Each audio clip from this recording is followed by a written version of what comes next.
Hi, welcome to another video from Dr. Lock. We're going to take a standard entrance lock, Brava EA3000. I'm not sure if you can see that. That's what we sell on our website, suitable for commercial premises, unit front doors and places that require a stronger lock than standard. This is a commercial grade, but recommended to use everywhere. If rather than buy a lock with less quality, it's better just to buy a commercial grade lock. At least it'll be reliable and give you good years of service. This is a Brava EA range, this lock here. This is a standard entrance lock, which means it has the button at the back, and when you use the key, the button simply just pops out. Just give you a quick look at it. And now it does come with a standard cylinder in there. This is a standard inline cylinder. Just standard keys. It can be picked and it can be bumped. For those customers who wish to have high security in their lock and a good strong solid lock and a good quality cylinder, we're going to show you how to put all this together. If you already have this lock and you're just buying the cylinder, this video will help you. If you've got your lock like this and the keyway is upside down and you have to put the key in upside down, this video will also help you with that. So to start with, we need to look inside our box and find the removal key, and we're going to install this cylinder first. We actually have to find the hole here, turn this until we see the drop key, put a key in there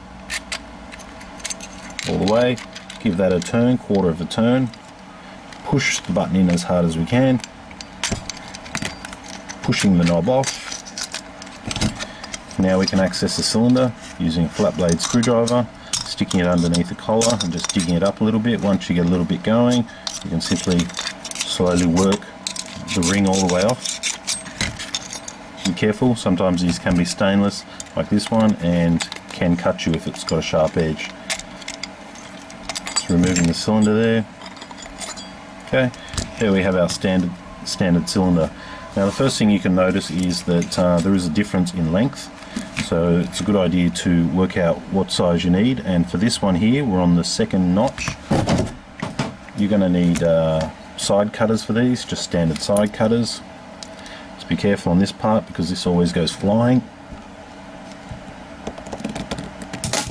There it goes.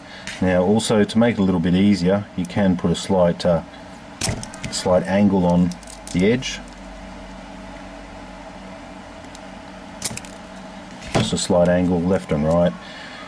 Now the first thing is just to try it, see if it does go into the lock. Before, we might need to modify the tail just a little bit more. Okay, no, it does go into the lock, so that's fine. Now we've cut this down to size, it's the same size, it's ready to go. Slight angle, slight angle. We're going to put this back into the knob, lining it up from the front. Bring that back on. Now take note, you can put it in both ways. It's not really going to make too much difference with Mul-T-lock whether it's this way or this way, but normally you would put basically pins facing upwards. For this Mul-T-lock one, you can see just here you have a little tiny logo there. You want that at the bottom. So I'm just going to slide this in together now, putting the key in just very gently, lifting it up, lining it up, pushing the knob back on, turning the key as well as I do it until it slides into position.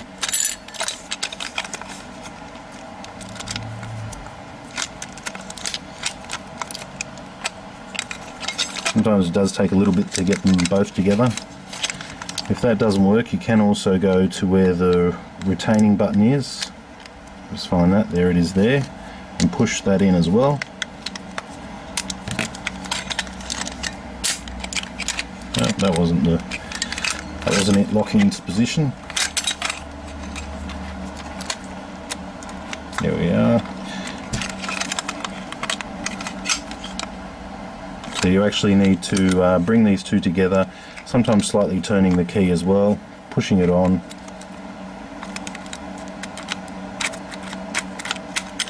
Until it finds its correct position. If you do buy a lock from us, we'll actually do this process for you. Maybe I'll just push this in a little bit more.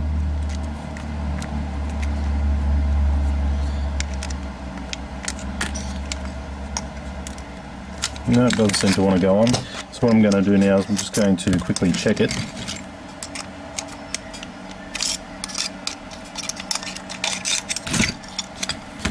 Not everything works perfectly first go, so I'm firstly going to check that it actually does go in there okay. And as I can see, even without the knob on the top, it's got a few. There we go, so it actually does line up, but it takes a little bit of work. So I'm going to do this another way now. I'm going to put this over here, line this one up as well first. Now I know that's in the correct position. I'm just going to slide this over the top. Pull the collar back up, find my drop-in tool, won't depress, so I'm going to put in the key, turn it. Takes a little bit of juggling around to get all this right, but once it's on there, it'll be on there nice and solid and you won't have any problems.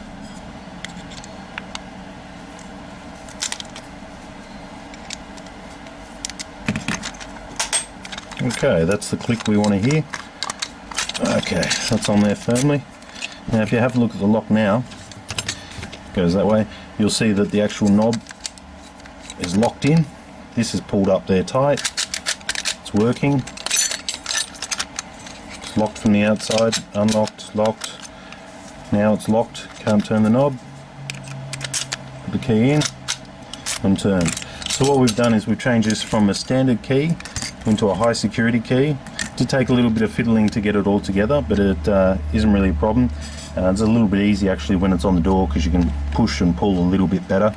If you have any more troubles than that, perhaps just copying the same sort of shape on the back of the cylinder or putting a slight ramp on this side and a slight ramp on this side will make it a little bit better. For this one I just cut it very quickly, and you know, that's most likely why it gave so much trouble getting it on. But this high security cylinder, if you buy it from us, we'll put this together. Instead of these keys and this cylinder, you'll be getting this lock with these keys, which meaning people can't come up and pick your lock, people can't come up and bump your lock.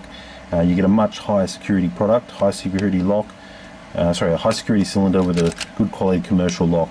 Good for offices, units, anywhere that you want a bit of extra security and you want a lock to actually really keep people out. So available from our lock shop, drlock.com.au. Further information, please email us.